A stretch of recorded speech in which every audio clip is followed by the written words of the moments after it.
Hi cuties! So today I'm going to kind of quickly run through how I made the Daedric helm from Skyrim. There is a full written tutorial on my Patreon for the $5 tier if you're more of a reader than a listener. The first thing that I did was print out a Pepakura pattern on the helm. I learned so much from Pepakura. I had no idea what I was doing. I just jumped right into it. I found this pattern on pepakura.eu and I can link that down below if you really want. You can find tons of patterns on this. There's even stuff directly for foam. This one wasn't for foam. It was specifically supposed to go on like cardstock, but I did mine on printer paper. You do need Pepakura Designer to be able to see the files and to print them, so that is a program that you need on your devices. When I first made this helm, it was a little small. There is a way to resize the things in Pepakura Designer. However, I didn't know what I was doing, so I was like, I'm just gonna fix it. You can kind of see those brown paper pits I added to expand the helm a little bit. So now that it fits my head perfectly, I am adding registration lines on any pieces that will be cut,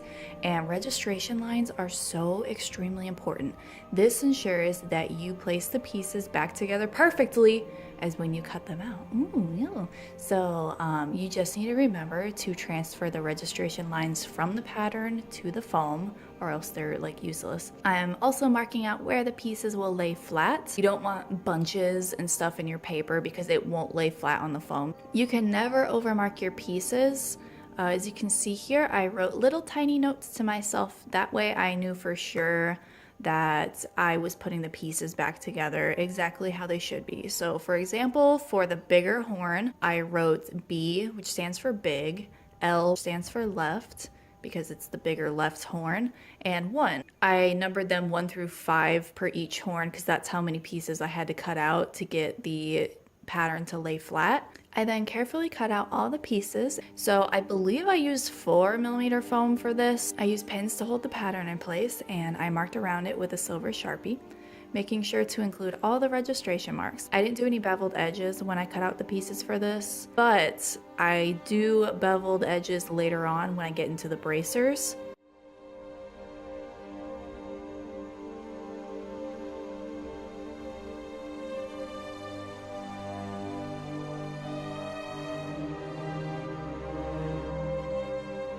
I'm gonna get so beaten up for this, but I hate barge. I hot glue all of my armor together, and I know I'm gonna get shit for that. Either hot glue or I use like Gorilla Glue is great as well. Hot glue is very messy, but if you do it carefully and if you do it slow, it turns out great. I am extremely impatient and I like things to dry immediately. Another cool thing is if you fuck up and you're like, damn, like this piece shouldn't go here, you can easily just blast it with your heat gun and it comes apart. Like, hot glue is amazing. I am sitting here blasting some pieces with my heat gun to form them a little bit better and paying close attention to those registration marks. I glue everything together. I love hot glue. Like, I would totally marry hot glue. Is that a thing? Can I do that?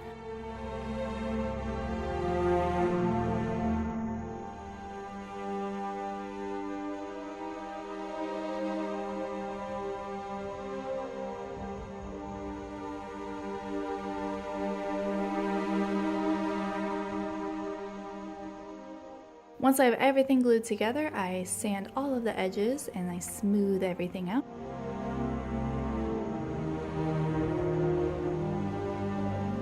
Then I get to use the other thing that I would marry, which is quick seal. I love quick seal. So I am kind of a messy person, and quick seal helps smoothen all of my edges and all of my seams. You can also dab your finger in water and put it over the quick seal, and it helps blend it out a little bit more. But it's really awesome because it's super flexible. Like, I kind of wish I could just show you guys, like, if you put it on a piece of foam and you sit there and bend the foam, like, it bends with it. Like, it's amazing.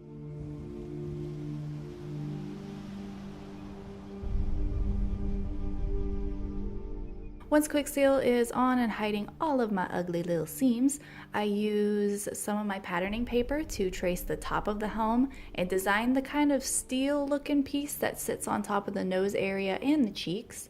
I used 4mm foam for the steel pieces. I think it was 4mm, although 2mm would work as well.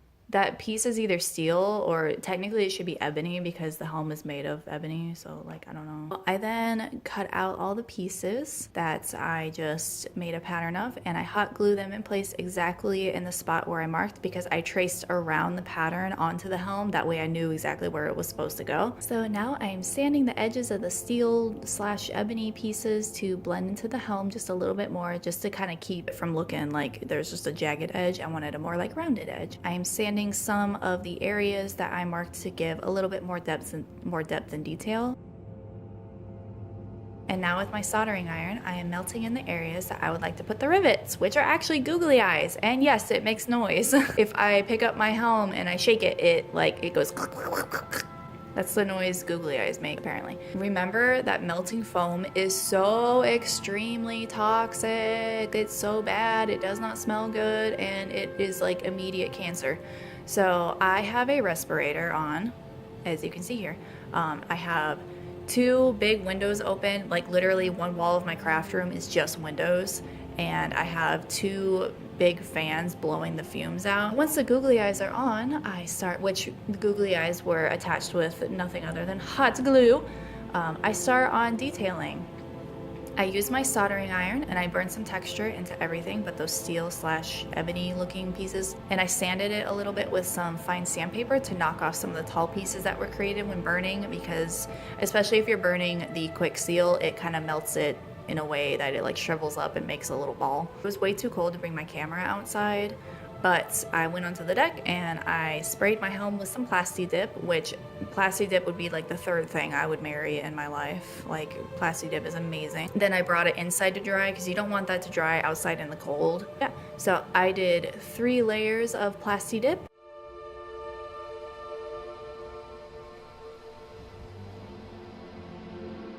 And here's some cringe. Wow, good job, Taylor. But the helm is built. The fabric in the eyes is temporary, as I'm not putting fabric in them until I paint and airbrush the helm. This looks really funny on me right now because I'm so tiny and the helm is huge. So I'm a tiny person. But anyway, more tutorials. Why do I say it like that?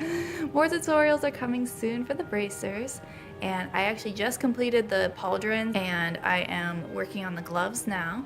But I hope you guys kind of like this video. Please check out my Patreon for more tutorials and behind the scenes or some lewdy photos. It's just a little extra into my life, I guess. Thank you so much to my patrons: Adam Hunt, Aliar, Blue Panda, David Rosenbaum, Eric, Jim W, Logan Don Carlos, Mer Kitten, Robert Gallardo, Ryan Craig, and Valdemir. Wow, thank you guys. And I will see you guys next Friday.